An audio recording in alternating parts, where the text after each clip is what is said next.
ये है ज़रा हटके। मैं हूँ उसदुल्ला ख़ान और मेरे साथ हैं मुबशिर ज़ैदी और ज़र्रार खोड़ो।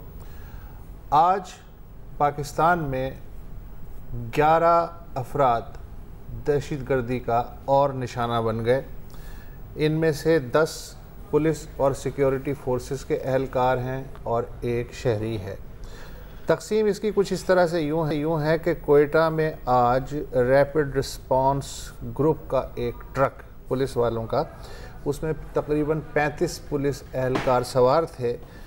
सरियाब मिल एरिया में बताया जाता है कि एक कार इस ट्रक से टकरा गई और अब तक के आदाद शुमार के मुताबिक 8 अफराद शहीद हुए, उनमें 7 पुलिस वाले और एक शहरी है।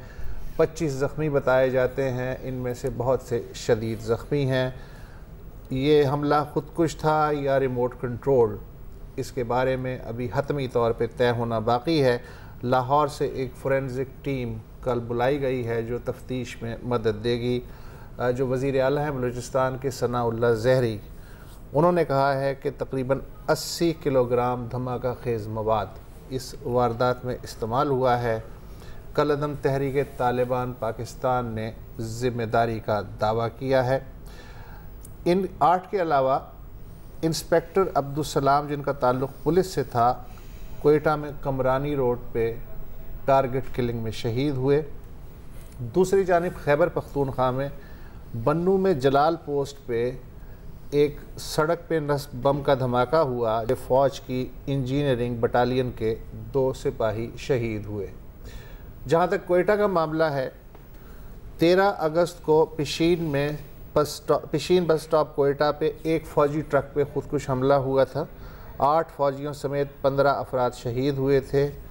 और जून में कोयटा गुलिस्तान रोड पे खुदकुश हमला हुआ जिसमें 7 पुलिस वालों समेत 14 अफराद शहीद हुए थे।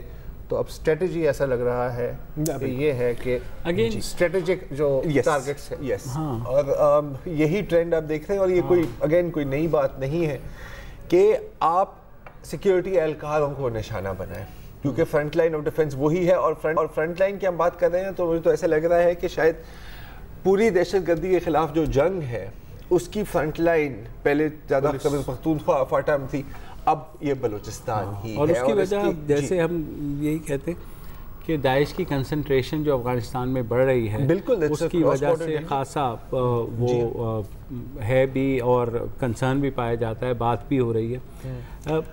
लेकिन जो कोयटा की कितनी बदकिस्मती है कि बलूचिस्तान की जब भी हम बात करते हैं, शुरू करते हैं, तो हमेशा ऐसी कोई खबर होती है।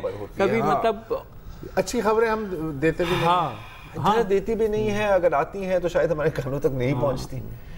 लेकिन मैं खबरें ये हेडलाइंस में भी गुम हो जाती हैं कहीं। ये ऐसी खबरें भी इतनी शातें हुई हैं और फिर वही नैब ये हो गया, तो देखिए अभी मतलब इसके बारे में कुछ नहीं कहा जा सकता है, उसको छोड़ ही दे। मतलब अब इस पे बात करने का क्या फायदा। थोड़ा सा अगर मैं दायरा वसी करना चाहूँ, मेरी मदद कीजिए। पिछले 2 महीने में बलूचिस्तान, खैबर पख्तूनख्वा, फाटा और अफ़गानिस्तान से तवातुर के साथ ऐसी खबरें आ रही हैं कि मसाला थोड़ा तेज़ हो गया है। वहाँ भी अभी देखें नंगरहार में पख्तिका में जो एक उस पे बेस पे हमला हुआ जिसमें 70 के करीब लोग जो हैं हलाक बताए जाते हैं। तो मसाला अच्छा, मौसम में गर्मा भी है, हर एक को दिखाना भी है। फिर उसी एतबार से अमेरिकन एक्टिविटी भी बढ़ गई है, बिल्कुल, और अफ़गान फोर्सेस की भी। और एक जो पाकिस्तान और अफ़गानिस्तान और अमेरिका में एक नया जो एक कोऑपरेशन की हम सुन रहे हैं, तो ये सारी चीज़ें मिल मिला के हर जो फरीक है वो अपनी कारकर्दगी, जिस पे ज़ाहिर दहशतगर्द भी किसी से पीछे तो नहीं रहेंगे ना।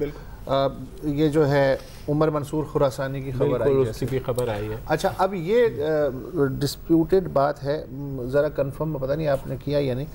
ये जो अभी ताज़ा ड्रोन हमले कल परसों हुए हैं, ये इनमें हलाक हुए हैं इसलिए कि जुलाई में नंगरहार में एक ड्रोन हमला हुआ था, उसमें कारी सैफुल्ला और उमर मंसूर खुरासानी की खबर आई थी। तो आज जो डॉन में पढ़ रहा हूं उसमें थोड़ा सा कंफ्यूजन है। उमर मंसूर और उमर खालिद खुरासानी, ये दोनों फर्क हैं। ये भी एक कंफ्यूजन है। okay. और एक और कंफ्यूजन भी है कि एक साल पहले भी ऐसी ही खबर आई थी। अब ये एक और अगेन और देखें, किसी चीज़ की मैं बैठ के तस्दीक तो नहीं कर सके। एक ये भी स्पेकुलेशन है कि उस वक्त वो जख्मी हुए थे, ये उमर मंसूर फौत भी हो गए थे, लेकिन खबर अभी दी गई है। तो आई डोंट नो। और उमर खालिद का किसी ने कंफर्म किया है? नहीं, वो अभी भी देखें, जो भी खबरें आ रही हैं वो उस तरह कच्ची पक्की। आपको पता है मुल्ला फजलुल्लाह भी मारा जा चुका है इस तरह 3-4 दफा। उससे पहले जो जहाँ तक है तो खुरासानी की जो खबर थी वो पहले खबर आई थी कि वो जख्मी हुआ है, बिल्कुल ठीक है। और फिर क्योंकि ये उमर मंसूर की खबर आई तो उसमें कुछ कंफ्यूजन भी हो गई कहीं। इससे पहले जो ड्रोन स्ट्राइक है उसमें वो संगीन वली जो एक कमांडर है उसके मरने की फिलहाल तस्दीक हुई है, लेकिन इसके ज़ाहिर गोइंग फॉरवर्ड लेकिन तालिबान ने एक स्टेटमेंट इशू की है कि उमर खालिद खुरासानी जो है वो, मगर कोयटा की खबर जो है ये नैब की खबर से ज्यादा अहम तो नहीं है, जिसमें वो छोड़ने से बात करेंगे। अच्छा, दूसरी के आज शोहदाए कारसाज को भी याद किया जी, ठीक है। 10 साल हो गए हैं, 18 अक्टूबर। कैसे टाइम गुजरता है? तकरीबन 177 के करीब लोग शहीद हुए। मुझे अभी तक याद है जब ये वाकया पेश आया था ना, तो उस वक्त जियो में था, तो वहाँ पर हम बिल्डिंग में थे और उसकी सारी ट्रांसमिशन देख रहे थे। और मतलब यार एक हजूम था ना लोगों का, और पीपल्स पार्टी के झंडे हर जगह और गाने and so on and so fourth, और बस 1 सेकंड की देर होती है जी, टर्न्स सेलिब्रेशन इनटू ट्रेजेडी। मैं आज पढ़ रहा था अजहर शाह जो उस वक्त पाकिस्तान पीपल्स पार्टी के इलेक्शन ऑफिस के मेंबर थे, वो थोड़ी सी किस्से बता रहे थे उस दिन के कि पहले उनको एक कॉल आई, वो थी साबिक सेनेटर रुखसाना ज़ुबैरी के साथ। उस वक्त उनको कॉल आई कि जी ये बत्तियां बंद कर दी गई हैं शारा फैसल पे। और उसका कह रहा है कि बड़ी बड़ी हैरानी हुई क्योंकि हमें तो बताया गया था कि हर जगह जामर थे, तो ये मुझे कॉल कैसे आ रही है? हमें देखा बहुत सवालात हैं जिनका शायद हमें कभी जवाब नहीं मिलेगा। और फिर उसने कहा कि जी मतलब, और फिर ऑब्वियसली ब्लास्ट हो गई, तो ब्लास्ट साइट पर ये लोग नहीं गए। ने कहा कि हम मेडिकल सेंटर्स पर जाते हैं क्योंकि अभी रेस्क्यू ऑपरेशन, वो रेस्क्यू में लग गए। और उनका कहना है कि मतलब जितने भी लोग जख्मी थे, ज़्यादातर जो लोग जख्मी थे वो पीपल्स पार्टी वर्कर्स थे, पीपल्स पार्टी सपोर्टर्स थे, और शदीद जख्मी थे। मुझे याद है उस दिन की फुटेज, मुझे याद है कि कुछ लोग सिर्फ लोगों की उंगलियां और हाथ और पैर उठाकर स्ट्रेचर में डाल रहे थे। मुझे याद है, कभी नहीं भूलेगा। वो कह रहे थे कि जब वो पीपल्स पार्टी के वर्कर मेडिकल सेंटर में लहू लोहान, हाथ नहीं है, बाजू नहीं है, उनको पता ही नहीं है कितने जख्मी। ये सवाल नहीं था कि डॉक्टर का है, का पहला सवाल था कि बीबी तो सलामत है, बीबी तो सलामत है। 3 इंक्वायरी कमेटीज बनी है 10 साल पे जी, 3 इंक्वायरी कमेटी बनी है। एक तो उस वक्त के जो चीफ मिनिस्टर थे अरबाब रहीम, उन्होंने एक बनाई। फिर 6 अप्रैल 2008 को डॉक्टर जुल्फ़िकार मिर्ज़ा उस वक्त चीफ सिक्योरिटी एडवाइज़र रहे थे, उन्होंने कहा कि एक नया ट्राइब्यूनल बनेगा, लेकिन ऐसा कोई ट्राइब्यूनल फिर बना नहीं। 2012 में से कायम अली शाह साहब ने कहा कि जी अब हम एक और कमेटी बनाएंगे, इस दफ़ा सूबाई हुकूमत बनाएगी। उसका भी डेप्यूटी इंस्पेक्टर जनरल ने उसकी हेड करना था, उसका भी कुछ नहीं बना। और पिछले साल चीफ मिनिस्टर मुराद अली शाह ने भी कहा कि जी एक और 5 रुकनी इंक्वायरी कमेटी बनेगी जिसमें CTD के चीफ सनाउल्लाह अब्बासी होंगे। अल्लाह जाने। तुम ये बात कर रहे हो ना कि तुम तो ऑफिस में थे, मैं बेनज़ीर भुट्टो के साथ दुबई से ट्रैवल करके आया था कार से होके, फिर मैं रावलपिंडी में मौजूद था, तो मैंने तो ये पूरा सारा देखा है, तो अपनी आंखों से देखा है। तो इट इज़ सो ट्रैजिक, अभी भी यकीन नहीं आता आयरनी जिस तरीके से। क्या है आयरनी? ये है कि भुट्टो फैमिली में सिर्फ जुल्फ़िकार अली भुट्टो के बारे में पता है कि उनकी मौत का जिम्मेदार कौन है, उसके अलावा किसी भुट्टो की मौत के जिम्मेदार के बारे में कुछ पता नहीं। बिल्कुल, और कभी नहीं पता चलेगा सर, बिल्कुल कभी नहीं पता चलेगा। एक छोटी सी ब्रेक लेते हैं क्योंकि हमें अपनी टॉपिक की तरफ आना है, जो है खैबर पख्तूनख्वा में तेज़ी से बढ़ता हुआ डेंगू, जिसने गुज़िश्ता 3 माह में 55 जानें ले ली हैं। इस ब्रेक के बाद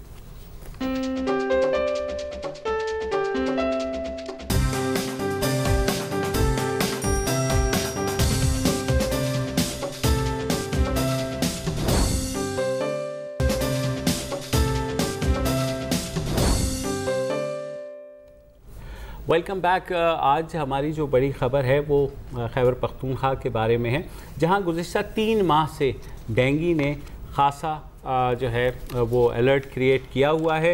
अब तक 55 अफराद इसकी भेंट चढ़ चुके हैं, जबकि 16,000 से ज़ायद अफराद जो है इससे मुतासिर आज हुए ये हैं। फिगर्स आए हैं महकमा सेहत खैबर पख्तूनख्वा के अगस्त से लेके 17 अक्टूबर तक, शायद यानी कल तक के जो फिगर्स हैं उनके मुताबिक 22 में से 15 अजला डेंगू से मुतासिर हुए हैं। 3 महीने में 16,704 केसेस जो डेंगू के हैं वो पॉजिटिव आए हैं, यानी डेंगू है इन लोगों को। और उस 16,704 में से सिर्फ पेशावर में 15,607 केसेस जो हैं, तकरीबन 96% के करीब है। मर्दान में 314, मालाकंड में 235, बुनेर में 143, एबटाबाद में 130, सोआबी में 98, हरीपुर में 63, मानसेरा में 50, नौशेरा में 42, करक में 9, कोहाट में 4 और बन्नू, लकी मरवत और हंगू में एक पॉजिटिव केस सामने आया है। आपने जैसा कहा 3 माह में डेंगू से 55 अमवात हुई हैं, लेकिन खुदा का शुक्र है कि सिर्फ 2 अजला तक महदूद हैं। पेशावर में सबसे ज़्यादा हुई हैं यानी 51, और उसके बाद एबटाबाद में 4। अच्छा, इंटरेस्टिंगली इनफ यही पैटर्न तकरीबन हमने जब पंजाब में डेंगू एपिडेमिक आया था तो वहाँ पर भी कॉन्सेंट्रेशन लाहौर में थी। इसकी भी कोई वजह तो होगी। टोटल जो मरीज़ हैं जो इलाज के बाद डिस्चार्ज हुए हॉस्पिटल से वो हैं 11,651। इनमें से भी ऑब्वियसली पेशावर में सबसे ज़्यादा हैं, यानी 11,033। बिल्कुल मेजॉरिटी। टोटल जो डेंगू टेस्ट हुए हैं पूरे सूबे में वो 77,823 हैं, और इनमें से सिर्फ पेशावर में 70,309 टेस्ट हुए हैं। सही हालात। अच्छा, आज आलमी इदारा सेहत ने एक नई मुहिम की है, जिसमें खासी टीमें तश्कील दी गई हैं कि दोबारा से इस डेंगू को कंट्रोल करने के लिए। और आज हमारे साथ मौजूद हैं आलमी इदारा सेहत के पाकिस्तान रिप्रेजेंटेटिव डॉक्टर असाई अर्दगानी। उन्होंने हमें इस्लामाबाद स्टूडियो में ज्वाइन किया है। बहुत शुक्रिया अर्दगानी साहब हमें ज्वाइन करने का।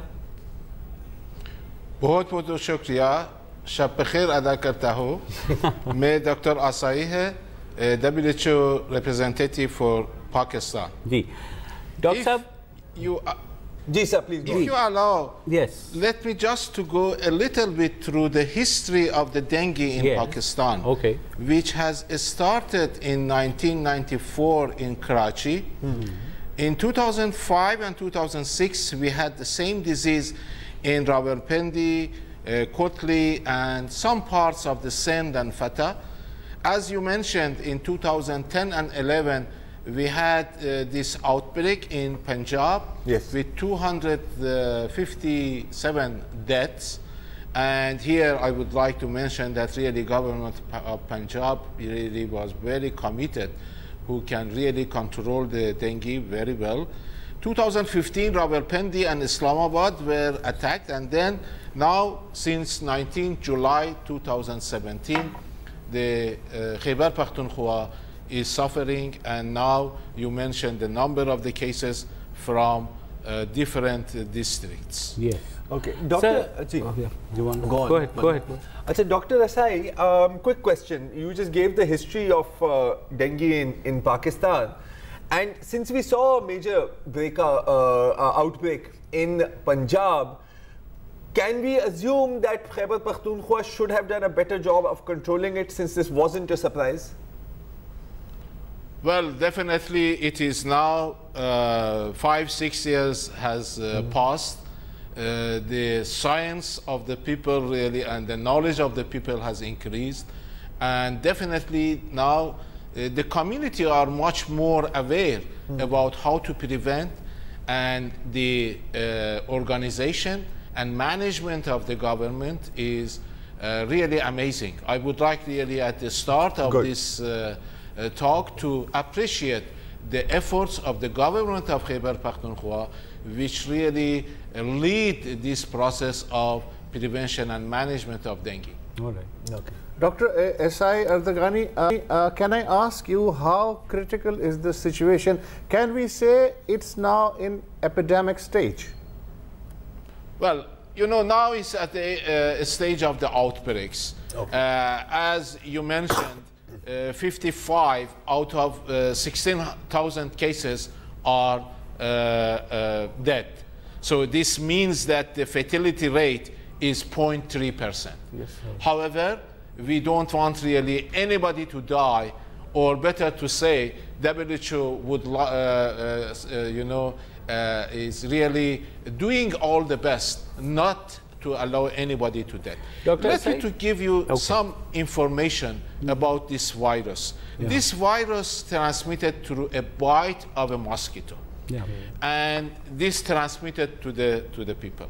Mm-hmm. Usually this mosquito bite is in the early morning or before the sunset. Yes. High fever, nausea, vomiting, pain in the eyes, pain in the back, pain in the joint, swelling of the, you know, the glands, and some rashes in the body are signs and symptoms, which usually appear 4 to 10 days after, you know, bite received. So there is no, the problem is that there is no any specific treatment for the dengue. Yeah. And it is really highly advisable for the people that if after one day their situation, they see people they see and the relatives, they see that the situation become worse, immediately they should go to the hospitals. Dr. Asai, WHO has launched another campaign from today. Just tell us how much time will it take now to control the dengue in KP, and what is this campaign about? Yeah. Actually, this campaign owned and led by the government of Pakhtunkhwa. Okay. And WHO and UNICEF really assisted them. And this campaign will be from today, 18th of October, and will be for 6 days. And according to this, 14 union councils are going to be covered. Mm-hmm. Each day, the team which have been trained by WHO and by government of Khyber Pakhtunkhwa go house to house to each you know, union council. Mm-hmm. We you know, trained something about 570 teams, and each team composed of 2 female and 1 male, and they go house to house to improve the environmental health, to identify the breeding sites, to really do some actions in order to remove the, identify the places where larvae are collected, and then you know, clean that area. So this campaign hopefully will really have positive impact, not only on environmental health, but also on community awareness. And this has to be sustained. Yes. So the community, the message is that the community should really take care of the environmental health of their household and their surrounding. You're right. How much time you think that this outbreak will take to control? Well, you know, nothing can be predictable. Yeah. However, when the weather is going to be a little bit cool, we are expecting that really the outbreak will be controlled. And it is very much, again, I would like to repeat, depend on community awareness and community action. It is really social mobilization. It is not a political action, and WHO really would like really to request everybody to be involved. This is not only responsibility of the health department, the local government, the water and sanitation, and particularly the community organization has major role. And it should be really a proper plan for improving environmental health. It is, if you allow me, I would like really to give some simple preventive measures. Please do that. And I request really community and households really consider these issues. Yes. First of all, it is advisable that in the affected area, people should really wear long-sleeved cloths. Okay. They should sleep under the mosquito net. they should really use some household insecticides like mosquito coils. And again, I would like to mention that in the early morning, it is really the bite of the mosquitoes is more. And also use the screen and window and do whatever they can in order to prevent mosquito to come indoor. The environmental health action is very much important. And also the water storage vessels and also flower vases, what in this campaign our, the staff who have been trained are doing is really to cleaning the environment, ensuring that all vessels storage are clean and awareness building.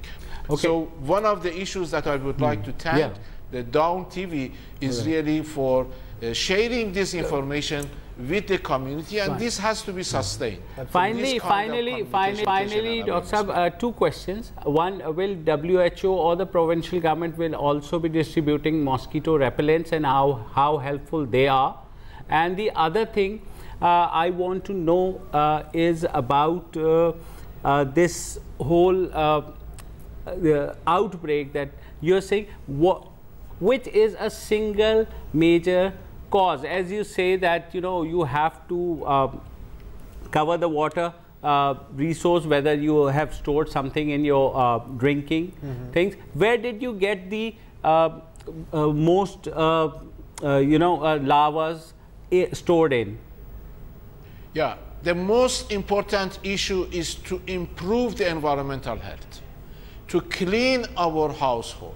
Okay. To make sure that the stagnant water or water vessels are not really, because that water, for example, a pot or a vessel, is the best place for the breeding of the mosquitoes. That has to be prevented. Right. So the most important preventive measures is improving the environmental health. All right. That is very much important. Thank you so much. WHO really identified and declared this issue of the dengue as the grade 1 emergency.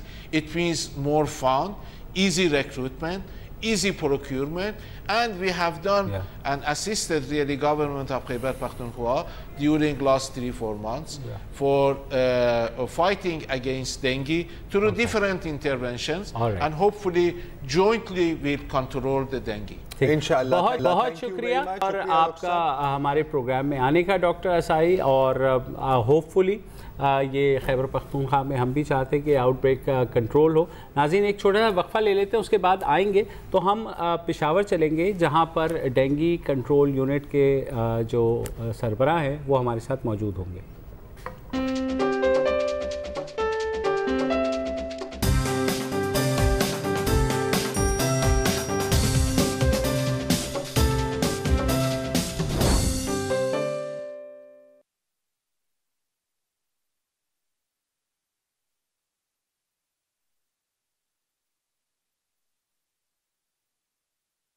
Doctor acai, thank you so much. नहीं, अब वो दूसरे doctor हैं, वो दूसरे doctor. अच्छा, उड़ गया तो बस ठीक है। अच्छा,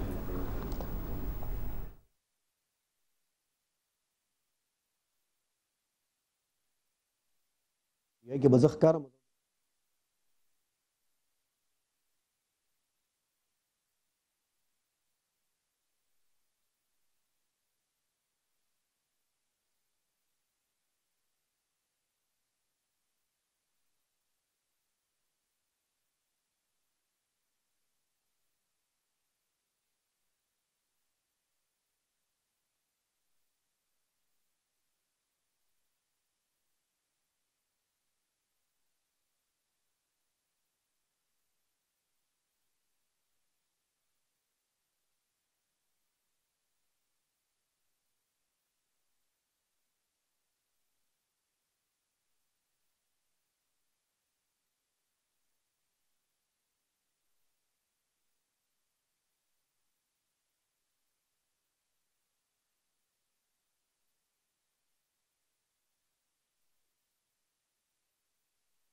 अस्सलाम वालेकुम इफ्तिखार साहब। हेलो। वालेकुम अस्सलाम जी। सर मुबश्शिर ज़ैदी मेरे जी, साथ जी, वालेकुम सलाम। जी मेरे साथ वुसअतुल्लाह खान और ज़रार खोड़ो भी मौजूद हैं। हम पिछले जो है सेगमेंट में डॉक्टर असाई से बात कर रहे थे और अब जाहिर है आपसे बात करेंगे, और जो आपका स्वाद का तजर्बा है कैसे वहाँ किया, और यहाँ अब आप यहाँ कितने टाइम से हैं सर इस वक्त पेशावर में इस स्पेसिफिक टास्क के लिए? तकरीबन 2 महीनों से ज़्यादा हो गए मुझे। 2 महीने से। ये फेडर थोड़ा कम कीजिएगा। तो आप सर डेंगू कंट्रोल यूनिट के वहाँ के सरबराह के तौर पे इंट्रोड्यूस करें या आपको किस तौर पे करें? मैं एज डेंगू रिस्पांस यूनिट में एज अ मेंबर काम कर रहा हूँ। जो टेक्निकल इनपुट्स होती है ज़्यादातर में। जी ठीक है। अच्छा डॉक्टर साहब, बस एक चीज़ क्लियर कर दें कि अभी डॉक्टर असाई ने ना वो जो ओवरऑल बातें और प्रिवेंटिव मेजर्स वगैरह वो उन्होंने सारे कवर कर लिए हैं, तो फिर हम स्पेसिफिकली बात करेंगे इसी आउटब्रेक पे और इसको कैसे कवर करना है। जी टैकल किया गया क्योंकि बेसिक क्वेश्चन यही था। चले हम आ रहे हैं सर वक्फे के बाद।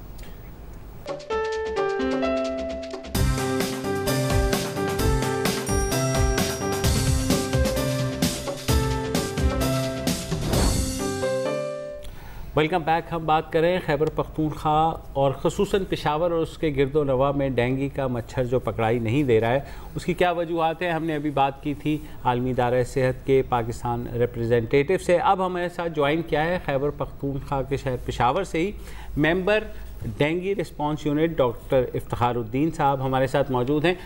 Welcome to the show. Iftikhar साहब, ये बताइए, आप 2 माह से पेशावर में हैं, इससे पहले आपने स्वात में भी जब ये डेंगू आउटब्रेक हुआ था उसको 2013 में उसको आपने वहाँ से भी ख़त्म किया, क्यों इतना वक्त लग रहा है?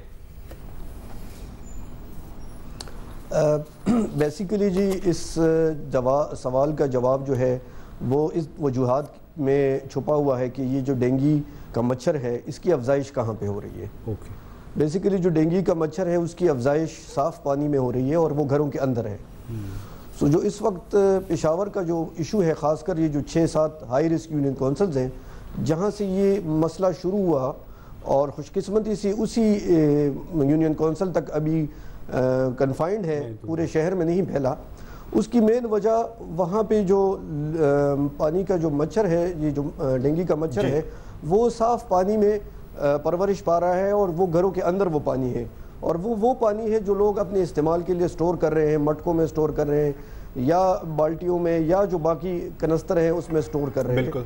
तो बेसिकली स्टोर किए हुए, इस्तेमाल किए हुए पानी में इसका सारा इशू आ रहा है, और इसकी बहुत सारी वजूहात है कि लोग उस पानी को ज़ाया नहीं करना चाहते या वो उनको उस बात का इतना ज़्यादा अदराक नहीं हो रहा कि इस पानी के अंदर जो है, जो लोगों का ये कॉन्सेप्ट सदियों से बना हुआ है कि जी मच्छर जो होता है वो गंदे पानी में होता है। बिल्कुल।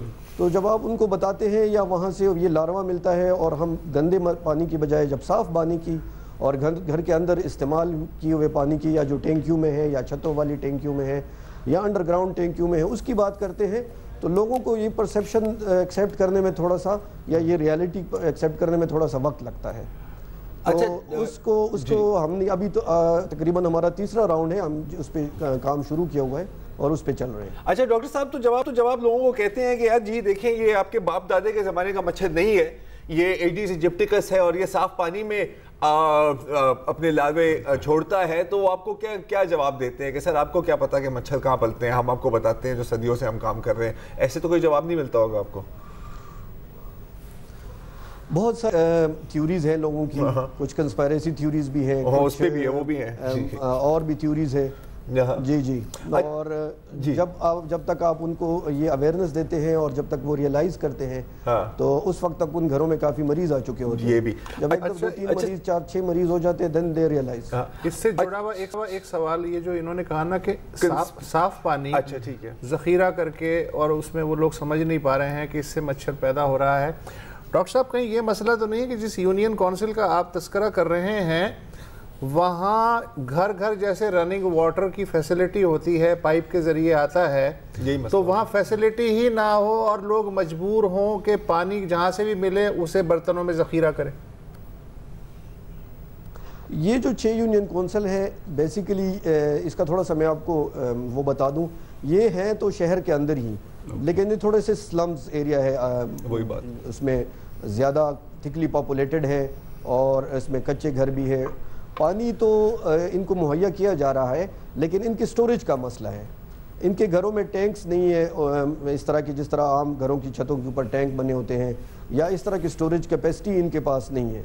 ना इनकी इतनी ज़्यादा वो है कि वो बना सके। तो इन्होंने बहुत सारे मटके रखे होते हैं, बहुत सारे प्लास्टिक के ड्रम्स रखे होते हैं या दूसरे ड्रम्स रखे होते हैं, वो बड़े वाले मटके भी और छोटे वाले भी। तो अगर पानी रोज़ भी आता है तो वो पॉपुलेशन भी ज़्यादा है इन घरों में, थिकली पॉपुलेटेड है, फिर एक एक घर में बहुत सारी फैमिलीज हैं, तो उन्होंने बहुत सारा पानी स्टोर करना होता है। तो पानी अगर रोज़ भी आए लेकिन स्टोरेज का इशू जो है वो इनका बहुत ज़्यादा है। अच्छा डॉक्टर साहब, माफ़ करें, 2 कंस्पिरेसी थ्योरीज है जो मैं आप चाह रहा हूँ कि आप अगर क्लियर कर सकें। हाँ, और जी आपको भी मेरे ख्याल पता है कि मैं किस चीज़ की बात करने वाला हूँ। कुछ मेरे ख्याल पिछले माह पीटीआई ऑफिशियल की वो ट्विटर अकाउंट पर एक तस्वीर आई थी और वो कह रहे थे कि जी ये जो पाकिस्तान मुस्लिम लीग नून के लीडर हैं अरबाब खिजर हयात, ये जानबूझकर डेंगी पाल रहे हैं, डेंगी मच्छर पाल रहे हैं अपने घर में ताकि हमारा नाम बदनाम हो। एक ये, दूसरी के खैबर पख्तूनख्वा के अस्पताल में कुछ लोग आए और उनके एक थैले के अंदर डेंगी मच्छर थे। अब कुछ लोग कह रहे थे कि जी ये तो कोई एजेंट हैं, पता नहीं कहाँ से आए हैं हमारे सूबे में डेंगी फैलाने के लिए, और कोई फिर और स्टोरी भी निकल रही थी कि वो शायद किसी रिवॉर्ड के चक्कर में थे। तो मैं तो क्लियर नहीं कर सका, मैं होप करूंगा कि आप थोड़ी सी इस पर रोशनी डालें। जी देखिए, जहाँ पे आउटब्रेक होती है, जहाँ पर जिस एरिया में भी, जिस यूनियन काउंसिल में भी आउटब्रेक होती है, तो डेंगू का लार्वा जो है, डेंगू का जो मच्छर है, वो मुख्तलिफ जगहों पर वो अंडे देता है और वो मुख्तलिफ जगहों पर पाया जाता है। इसको काबू पाने में जो हमारा स्वाद का भी एक्सपीरियंस है, and it's a very successful story कि 2013 में वहाँ पे 16,000 केसेस थे और फिर 2014 में 800 हो गए और फिर 2015 में 600 से भी कम हो गए और अभी 2 साल से कोई केस नहीं आ रहा। उसकी मेन वजह जो थी वो ये था कि हेल्थ डिपार्टमेंट और डिस्ट्रिक्ट एडमिनिस्ट्रेशन के साथ साथ जो लोग थे उन्होंने भी ये अवेयरनेस हासिल कर ली थी और उनको भी ये मालूम हो गया था कि जी ये जो डेंगू का लार्वा है ये हमारे घरों के अंदर है, रूम कूलर्स में है, मटकों में है, साफ़ पानी में है। और उस रियलाइजेशन के बाद और 2-3 साल की मेहनत के बाद लोगों ने भी आगे बढ़कर ये काम शुरू कर दिया कि अपने घरों को चेक करना शुरू कर दिया और अब जहाँ जहाँ पे भी ये लार्वा था उसको ख़त्म करना शुरू कर दिया। इसको हम अपने उसमें टर्म में पोटेंशियल ब्रीडिंग साइट्स कहते हैं। तो हमारी जो जंग है वो बेसिकली पोटेंशियल ब्रीडिंग साइट्स के साथ है कि जहाँ पे भी साफ खुला पानी हो। तो ये जो थैले में मच्छर थे इसकी क्या स्टोरी है सर? ये थैले वाले मच्छर का तो बताया ना, आपको पता है थैले वाले मच्छर? हाँ, मेरी बात हुई थी थैले वाले मच्छर, वो अब मैं बताता हूँ। डॉक्टर साहब, अब ये तो हो गया कि ये तो हो गई सारी की सारी कि इस तरह ये पैदा होता है।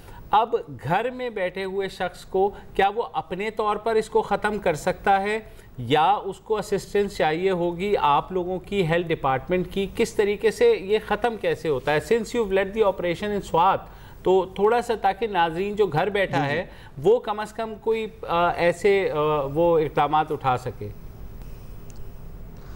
मैं आपको बताता हूँ जी, तीन तरीके हैं मेन, क्योंकि मुख्तलिफ चीज़ें होती हैं, हर चीज़ के लिए एक डिफरेंट तरीका है। ओके।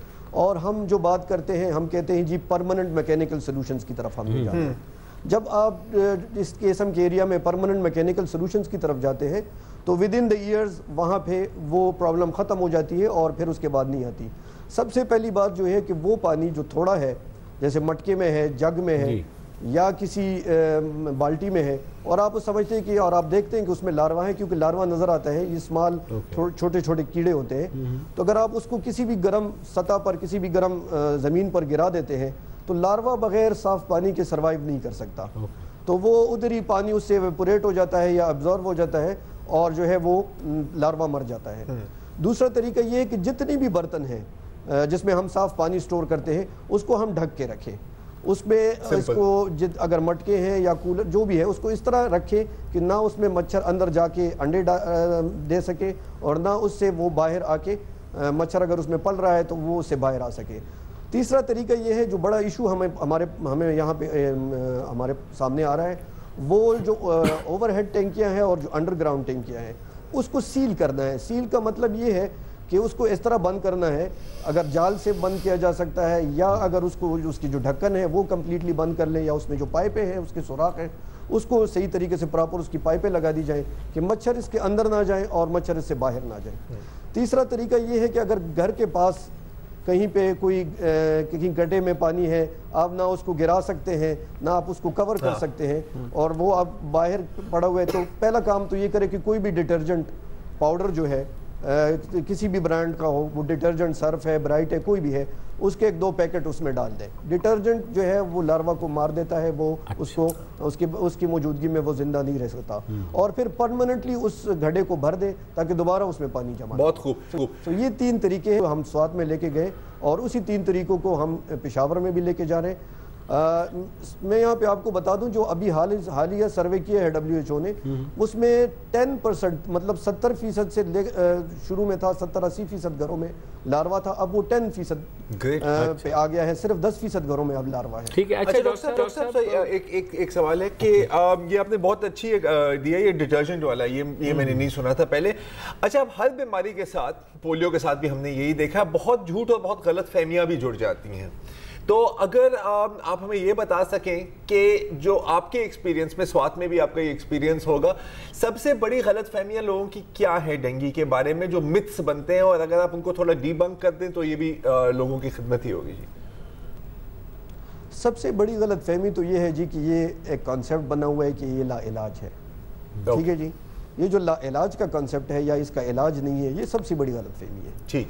WHO के अदाद-ओ-शुमार के मुताबिक दुनिया में 1 करोड़ लोगों को हर साल इन्फेक्शन होता है, जिसमें से सिर्फ 22,000 लोगों की डेथ्स होती है, और वो 22,000 मेजॉरिटी 80-90% उनमें बच्चों की होती है।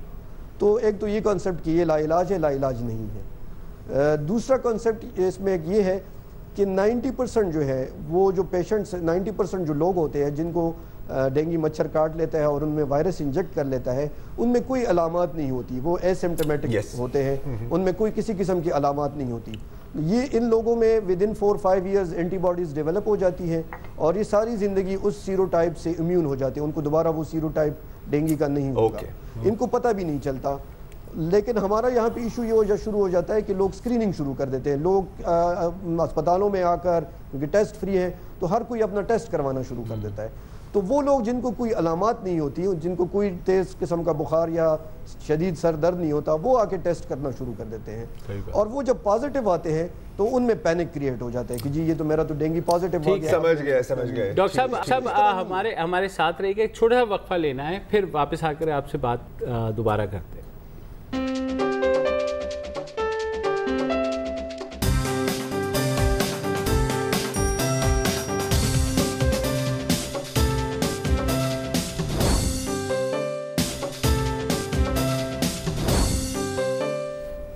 Welcome back. हम बात कर रहे हैं खैबर पख्तूनख्वा, खुसूसन पेशावर और गिरदोनवा में जो आउटब्रेक हुई है डेंगू के। हमारे साथ मौजूद हैं डेंगू रिस्पॉन्स यूनिट के मेंबर डॉक्टर इफ्तिखारुद्दीन। डॉक्टर साहब, एक बात ये बताइए कि पंजाब ने इसको ओवरकम किया, स्वात ने ओवरकम किया, और 2-2 साल तकरीबन उनको लगा।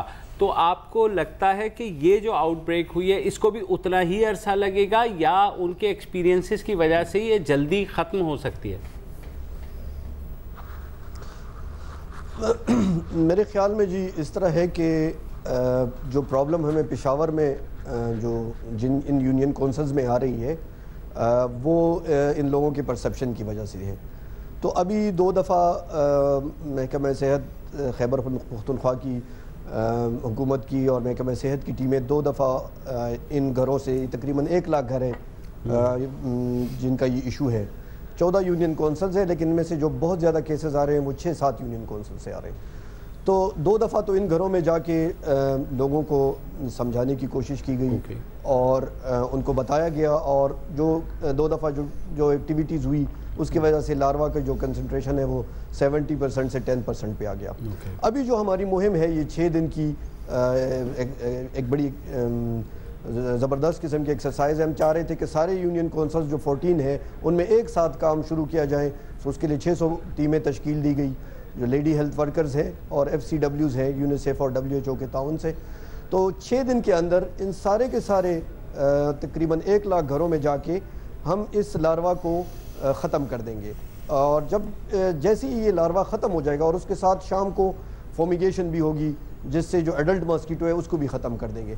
तो मेरा ख्याल नहीं है कि इस पर इतना ज़्यादा टाइम लगेगा, बहुत जल्द हम इस पर काबू पा लेंगे। और इस मुहिम का एक और फ़ायदा ये भी है कि इससे पहले कि सर्दियाँ आएँ और फिर ये अंडे रह जाए और नेक्स्ट सीज़न के लिए वो दोबारा एक्टिवेट हो, हम चाहते हैं कि हम इसी सीज़न में उसको भी कवर कर लें और अगले साल हमें इतना ज़्यादा प्रॉब्लम ना हो। चलिए, बहुत शुक्रिया इफ्तिखार साहब हमसे बात करने का।